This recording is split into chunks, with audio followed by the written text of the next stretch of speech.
бодол маш чухал улс орнууд Монгол улсыг ардчил зах зээлд ороход дэмжсэн ийм л орнуудад явж байна л доо. Япон, Франц, Герман, Швейцар, Канада, Америк нэгдсэн улс гэдэг. Би зүгээр энэ нийт дэвшиж байгаа хүмүүсийг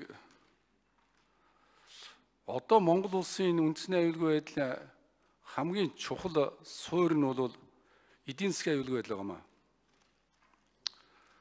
Энэ улс орнууд биднүүсийг ардчлал зах зээлд хөөргөж оруулсан. Ардчлал зах зээлд хөөргөж оруулахдаа ямар ч суурьгүй хөөргөж оруулаад тодорхой хүчнийг бодлогоор дэмжээ, тодорхой хүчнийг бодлогоор дэмжээ, тэрнийхэн төлөөл байсан хүмүүс хүртэл орж ирж байна. Монгол улсын төлөө биш, тодорхой хүчний төрийн бус байгууллагыг төлөөлж байсан хүмүүс ч орж ирж байна. Тэгээ ингээ бодоод үзэхээр бол та бүдд бол хамгийн түрүүнд хэлэх юм бол энэ одоо Монгол улсын үндэсний аюулгүй байдлын тулгуур улсын эдийн засгийн аюулгүй байдал тэхийн тулд Монгол улсад одоо энэ туслах ёстой. Монгол улс эдгээрүүдэд 27 жил баярлсан бол одоо тэр хүмүүс бидэнд баярлснаа илэрхийлж бидэд буцалтгүй тусламж үнэгүй дэмжлэг үзүүлэх ёстой. Өртөө тэднээс. Төв Азад ганцхан ардчилсан орн гэж биднээс 28 жил хөөрөгдөөд өнөөдөр Монгол улсын эдийн засаг дотоодын зөрчлүүдийг бий болгосон тусгай хүчнүүд ч бий.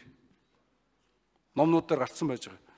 Ийм учраас орж байгаа төлөөлөгч сайдууд маань тэр улс орноос бол онцгойлон дэмжлэг тусламж авах. Түүний дотор бол мэрэгжилтэй боловсон хүчнийг бий болгох.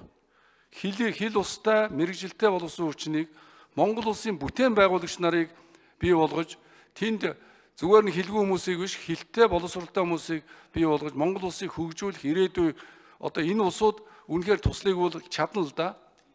Дэлхийн 2-р дайны дараа Америк нэгдсэн улс Маршалл төлөвлөгөөд Германы Европын 16 улсыг одоо хөл дээр нь зогсоож чадчихл байсан. Ганцхан Монгол улсыг өөдөн татчих чадахгүй тэгэл 90 тонтогийн араас нь оруулаад 90 тонтод олон улсын валютын сан нөлөөлөл ингээд яваад байгаа талууд байгаа. Тийм учраас бол одоо бидэнд шууд туслаа гэдэг асуудлыг зоригтой. Төв Азад ганцхан ардчилсан орн байгаа. Энэний чинь тусгаар тогтнод аюулгүй байдал, эдийн засгийн аюулгүй байдал амаргүй байгаа учраас та нар туссан шиг тусал хүмүүсийн бэлдэж өг, үнэгүй сургаж гисэн зоригтой том алхмуудын глобал том асуудлуудыг яриараа гэж ингэж зүйлмөр байна. За би бол түрүү Эрдэнэтийн асуудлын талаар эхлээд хэлсэн.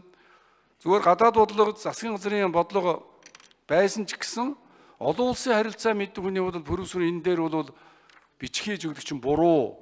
Инээс чинь болоод хэрвээ чи үндсэн хуулийг хууль зөрчиж болохгүй. Эхлээд их хурлаар оруулах гэсэн бол одоо ийм хэрүүл болох уу? Бизнесүүдийн хооронд засгийн газрын хооронд хэрүүл бий болгочод байж шít. Тийм учраас энд иймэрхүү юм дээр бол анхаарч ажиллах ёстой. За Герман сургууль төгссөн 35 мянган хүн байдгийм аа. Мэргэжил дээшлүүлсэн сургууль төгссөн. Дашторжийн насыг дорж наваа юндангээс гойгоос ахуулаад одоо мундаг хүмүүс байдаг. Германаар сэтгэдэг, германаар ярьдаг, германаар одоо ажиллаад дагнсан тэр орны одоо түүх соёл хэлийн бол дэндүү сайн мэддэг хүмүүс бол хангалттай олон байгаа. Ийм учраас энэ хүмүүсийн төлөөл дундаас одоо оруулж ирээгүүд үе залгамжлалаагүүд би бол Тэрвш тавгшонд 1 минут өгье. Энд бол туулын харамсаж байгаа. Одоо манай зарим нөхдүүд энэ эхнэр мэхнэр нь хэвлэл мэдээлэлд ажиллаж байгаа учраас чи минь битээ дуураарай. Дуурах юм бол чи маргаашаас эсвэл хэвлэл мэдээлэл бөмбөгдүүлэндээ ч хүртэл надад манай зарим хүмүүс хэлсэн. Төр өөрөө зарчимтай үйл ажиллагаа хийж явж байгаа тохиолдолд бол хинээс ч айхгүй шүү гэдгийг хэлчихмээр байна.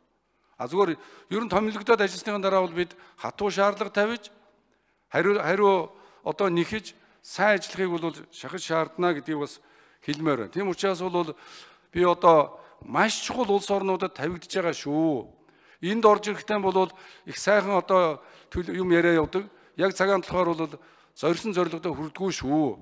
Ийм учраас бол үнэхээр 3 дахь хөрший дээр бол өсрөнгүй хөгжлийг бий болгох боломжууд энэ 6 элчин сайдаас бол Монгол улсын хөгжил бас шалтгааллах юмнууд бий шүү гэдэг том хариуцлага шүү.